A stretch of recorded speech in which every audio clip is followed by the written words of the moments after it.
Hola amiguitos, saludos, besitos. Bueno, espero que os gustara el anterior cuento. No lo dije, pero estaba en el libro, o sea, no me he salido del plan que me he propuesto, que es de leer los libros de la literatura fantástica seleccionados por Borges. Entonces ese cuento, aunque de las mil y una noches, pues era uno de este libro, ¿vale? Voy a seguir, para que sepáis que no me he ido del guión, porque cambio tanto de... Voy a seguir durante un tiempo leyendo cuentos de este tipo, de este libro, ¿vale? Tengo que devolverlo en la biblioteca, entonces pues tendré que pedir alargar el plazo. Bueno, espero que os gustara. Como ya os comenté en un principio, tiene muchísimos autores, de los más variopintos, desde chinos, japoneses, tiene también incluso uno del infante don Juan Manuel, que vivió en el siglo XIII. Ese tiene que ver con Murcia, cuando todavía que su abuelo, Fernando el Santo, conquistó Murcia, se la quitó a los musulmanes, que era Murcia musulmana. Su tío fue Alfonso X el Sabio. Entonces, cuando lea ese autor, hablaremos un poco de historia. Tengo también, de ese autor, tengo el Conde Lucanor, que es el relato del Conde Lucanor, que está aquí también, ¿vale? Lo leeré algún día. Y hay autores curiosos como por ejemplo otro autor francés, Villiers, de no sé qué, que trata de un cuento de la Inquisición española, ¿vale? Que está basado en la Inquisición española. Acordaros que durante un tiempo, al principio, estuve eligiendo autores extranjeros que hablaran de España. Este cuento hubiera encajado, ¿no? Bueno, espero que os gustara el cuento de las mil y una noches. Como veis, el cuento, bueno, tiene enseñanzas morales, ¿no? Digamos, el refrán popular de que la avaricia rompe el saco. Pues este hombre era tan avaricioso que bueno, al final, por su avaricia, destrozó su vida. Por querer probar en la pomada, ya lo quería todo el dinero, todos los placeres, y al final se quedó ciego por su avaricia, ¿no? Yo el cuento, el refrán este de la avaricia rompe el saco, yo recuerdo que lo oí a mi abuelo, Mariano, que hoy he hablado de él muchas veces, lo quería muchísimo, que gloria esté, que mi abuelo me contaba, bueno, murió cuando yo tenía 11 años, y esto lo recuerdo, me lo contaba de siempre, o sea que a lo mejor era una cría de 7 u 8 años cuando me contaba esto mi abuelo. Me contaba que después de la guerra hubo muchísima hambre, ¿no? Más hambre incluso que durante la guerra. Entonces tenía un vecino que tenía muchos hijos y pasaba mucha hambre. Y un día vino el vecino a su casa, a la casa de mi abuelo, y le dijo, dice, tío Serrano, estamos pasando mucha hambre, ¿tiene usted algo para darnos? Entonces mi abuelo le dijo, dice, pues coge un saco y pasa a la cuadra y te echas naranja o lo que puedas y te lo llevas para que comáis. Y bueno, y el hombre pues empezó a echarse naranja. Y luego mi abuelo se asomó por allí y dijo, anda, ¿esto qué es? Y estaban saliendo las naranjas por el patio. Entonces se acercó mi abuelo y era que el hombre con tanta avaricia echaba las naranjas que se había roto el saco y las naranjas se estaban saliendo fuera del saco. Entonces me decía mi abuelo, contándome esa anécdota, me decía, dice, ven nena, dices que la avaricia rompe el saco, tú no seas avariciosa, me decía, ¿no? Pero bueno, eso es que me lo contaba mi abuelo, pero está en la sabiduría popular que la avaricia rompe el saco. Yo lo he oído muchas veces, aparte de a mi abuelo, pero yo en un principio me creía que se debía a esa anécdota. Y bueno, hay muchos relatos, novelas, teatro incluso, que hablan de los ávaros, de la avaricia. Por ejemplo, Molière tiene una obra de teatro que se llama El Ávaro, muy simpática, que te ríes mucho. O Balzac también tiene Eugenia Grandet, que el padre de Eugenia Grandet era miserable, tacaño más no poder, ¿no? Yo me acuerdo cuando lo leí, pues me gustó mucho, me divertí mucho, ¿no? Y bueno, yo conozco a personas que son muy ávaras, ¿no? Muy codiciosas, siendo ya mayores, y es increíble, ¿no? Por ejemplo, un viejo de 100 años que es que alucino con la edad que tiene, lo tacaño que es, se cree que va a vivir eternamente, bueno, es que habría para no contar, pero bueno, como está vivo el hombre todavía, no voy a decir nada, ¿no? Bueno, hoy os voy a leer un relato que se titula... a ver si pierdo la hoja. Los cautivos de Longjumeau. Y está escrito por un tal Léon Blois. No sé cómo se lee, francés. Bueno, es un escritor francés nacido en Périgueux en 1846 y murió en Bourg-le-Renne en 1917. Y aquí pues cita varias obras, pero también como están escritas en francés, pues paso, ¿no?, de leerlas. Y bueno, tiene aquí también algunos relatitos muy cortos, pero yo voy a leer este de los cautivos de Longjumeau, ¿vale? Bueno, pues vamos a viajar a la Francia de final del siglo XIX, abróchese los cinturones y espero que os guste el relato. Venga, comenzamos. Los cautivos de Longjumeau. El postillón de Longjumeau anunciaba ayer el deplorable fin de los fourmis. Esta hoja tan recomendable por la abundancia y por la calidad de su información se perdía en conjeturas sobre las misteriosas causas de la desesperación que había precipitado al suicidio a esta pareja, considerada tan feliz. Casados muy jóvenes y despertando cada día a una nueva luna de miel, no habían salido de la ciudad ni un solo día. Aliviados por previsión paterna de las inquietudes pecuniarias que suelen envenenar la vida conyugal, ampliamente provistos, al contrario de lo requerido para endulzar un género de unión legítima, sin duda, pero poco conforme a ese afán de vicisitudes amorosas que impulsa al versátil ser humano, realizaban a los ojos del mundo el milagro de la ternura a perpetuidad. Una hermosa tarde de mayo, el día que siguió a la caída del señor Thiers, aquí está hablando de la Revolución Francesa, claro,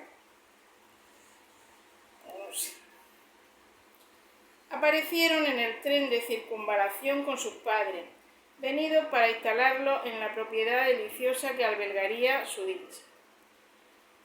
Los longjumeauianos de corazón puro contemplaron con enternecimiento a esta linda pareja, que el veterinario comparó sin titubear a Pablo y Virginia. En efecto, ese día estaba muy bien y parecían niños pálidos de gran casa. El maître Picot, el notario más importante de la región, les había adquirido en las puertas de la ciudad un nido de verdura que los muertos hubieran envidiado. Pues hay que convenir que el jardín hacía pensar en un cementerio abandonado. Este aspecto no debió desagradarles, pues no hicieron en lo sucesivo ningún cambio y dejaron que las plantas crecieran a su arbitrio. Para servirme de una expresión profundamente original del maître Picot, vivieron en las nubes, sin ver casi a nadie, no por maldad o desprecio, sino sencillamente porque no se les ocurría. Además, hubiera sido necesario soltarse por alguna hora o algunos minutos, interrumpir los éxtasis, y a fe mía, dada la brevedad de la vida, le faltaba el valor para ello. Uno de los hombres más grandes de la Edad Media, el maestro Juan Tauler, cuenta la historia de un ermitaño a quien un visitante inoportuno pidió un objeto que estaba en su celda.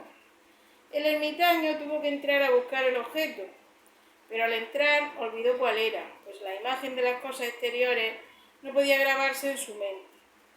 Salió pues y rogó al visitante que le repitiera lo que deseaba. Este renovó el pedido. El solitario volvió a entrar, pero antes de tomar el objeto ya había olvidado cuál era.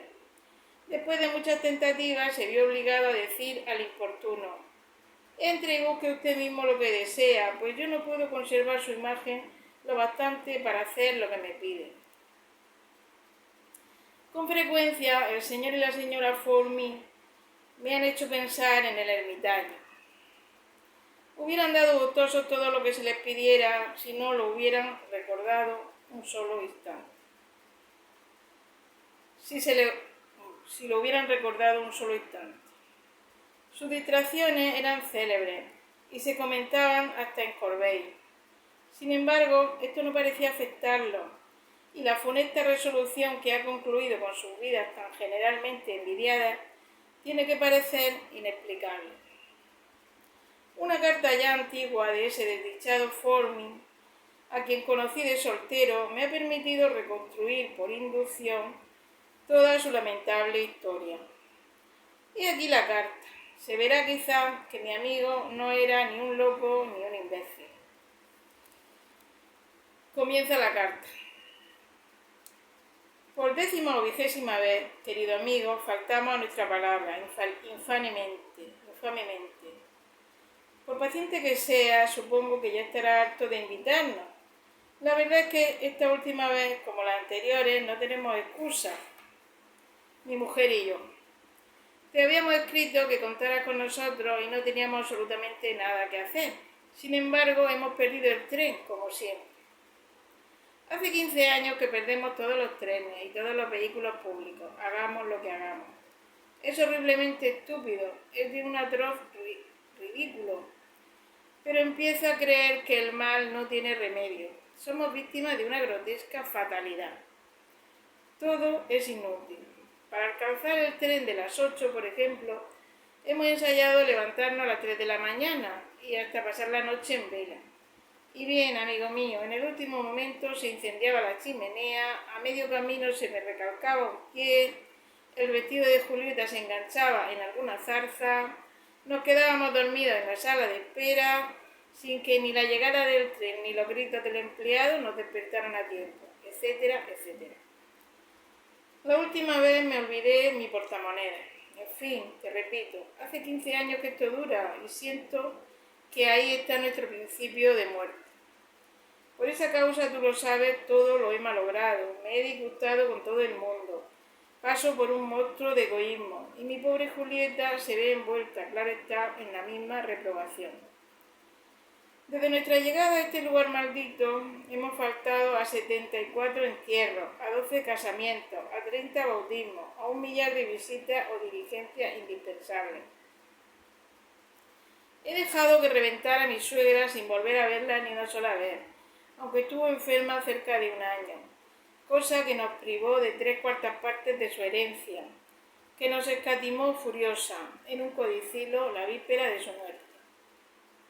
No acabaría con la enumeración de las torpezas y de los fracasos ocasionados por la circunstancia increíble de que jamás pudimos alejarnos de Longjumeau. Para decirlo en una palabra, somos cautivos, ya sin esperanza, y vemos acercarse el momento en que esta condición de galeotes se nos hará insoportable. Sufrimos el resto en que mi pobre amigo me confiaba cosas demasiado íntimas. La carta termina ya, ahora está hablando. Pero doy mi palabra de honor de que no era un hombre vulgar, de que fue digno de la adoración de su mujer y de que esos dos seres merecían algo mejor que acabar estúpida e indecentemente como han acabado.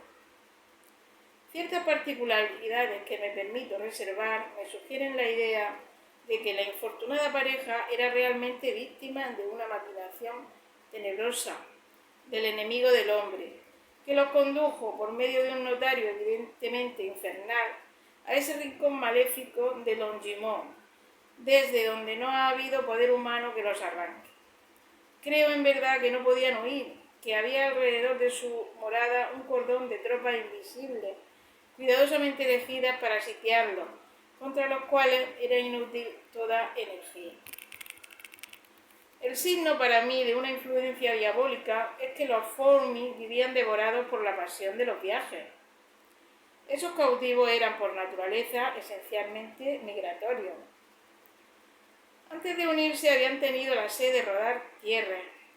Cuando no eran más que novios fueron vistos en Lien, en Choisy-le-Roi, en Meudon, en Clamart, en Montour.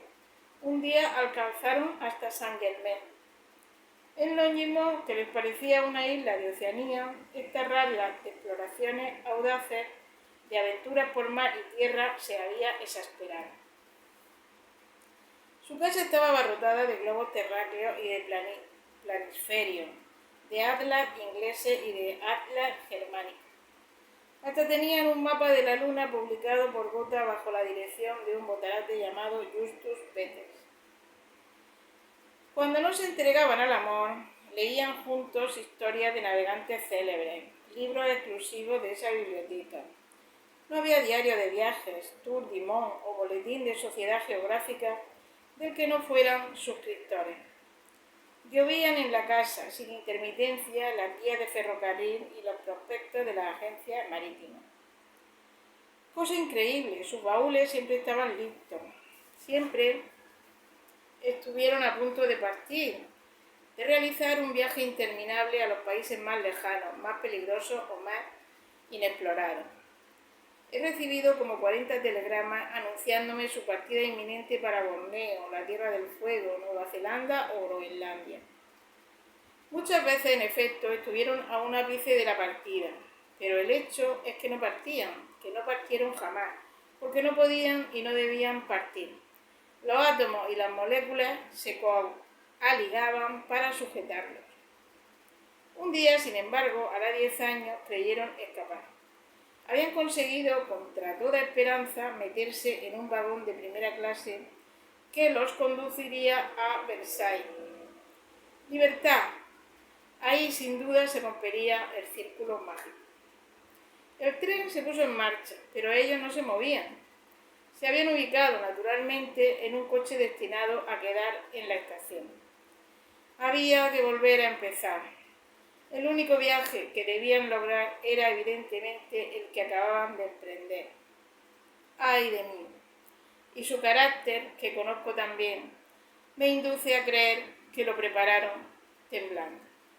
Se habían suicidado. Bueno, espero que os haya gustado el relato. El próximo día lo comento.